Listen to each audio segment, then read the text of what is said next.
My name is CJ Reynolds, and I teach 9th grade literature and the history of hip hop in West Philadelphia.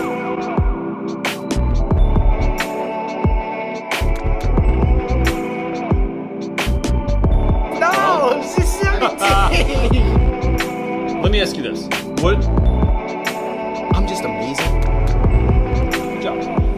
This is my 15th year in the classroom, but it's the first year I've ever had to teach 100% virtual, meaning the only time I get to see my students is on the other side of this computer screen. You know, one of the reasons I got into education is because I wanted to help students to reach their potential. I wanted to be the teacher that I never had, the teacher that would do anything to get kids engaged, the teacher that would do anything to help a student find success, especially when that meant finding students who had never had success or never felt like they were actually seen in classrooms before, and letting them know that they were seen, that they mattered, and that they were an important part of our community. So on the front end, I want you to know that this video was sponsored by Verizon. Several members of my online teaching community and I have partnered with Verizon to be a part of their Citizen Verizon initiative. And here's why. Teachers dream on a budget. If you've been to my channel before, you've seen my classroom is completely custom built with flying books and secret hiding places and driftwood trees and books that are displayed in a way that might make a kid actually want to pick it up and read it. But all of those things have been done with money out of my own pocket. And I've been able to create not just that classroom over the last 15 years,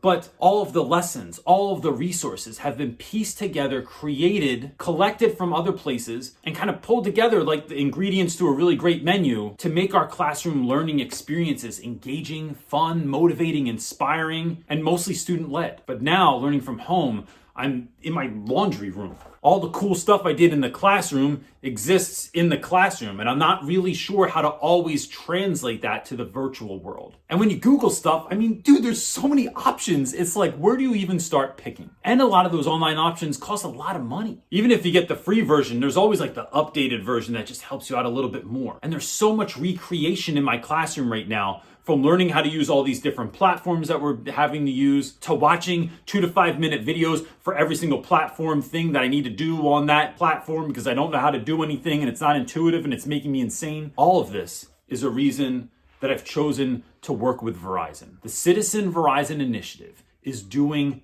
really cool stuff. Two of my friends, Shivy and Dustin, both work in Title I schools, one in Georgia, one in the Midwest, and like my school, which also happens to be a Title I school, there's not a lot of money. There's not a lot of extra money to really create spaces or places for students, to make sure that all kids have what they need in this virtual world. But Verizon is actually doing something to bridge the gap. They're actually not just talking about creating equity in the classroom, they're doing something. So for schools like ours, this year, Verizon is expanding into 111 new Title I schools. That means they'll be in 264 schools in America in which they are providing internet and resources to teachers and students. And those of you that watch my channel know that I am always referencing the New York Times because I think they have such good content for students that's really student-centered. And Verizon is working with the New York Times to continue to offer every school in the US with free access to the NewYorkTimes.com all the way through September 1st, 2021. I recently did a conference with my friend Sean from Teach, Hustle, Inspire,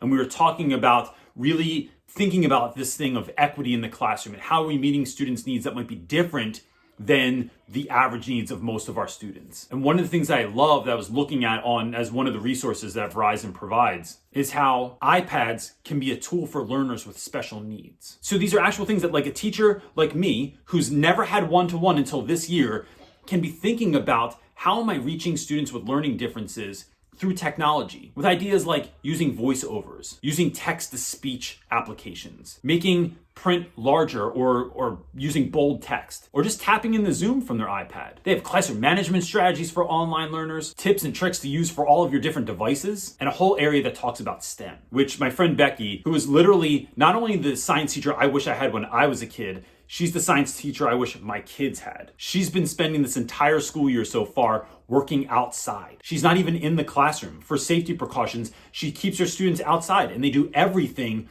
outside of the school. And Verizon has tons of ideas as to how she can create quality STEM experiences for all of her students. There's a lot in the world to be overwhelmed with right now. And to be honest, I began the school year wondering how I was ever going to survive. But when you really start leaning on your community, whether those are my in-person friends, my virtual friends, or companies like Verizon, what you're seeing is that other folks are there to help. Other folks are there to lean on, to get resources from, to create opportunities for your students, and to make sure that you all have what you need to make this year not just the year that we're gonna survive, but a year that we're gonna thrive. You can check everything out in the link below, and that's it, everybody. Peace.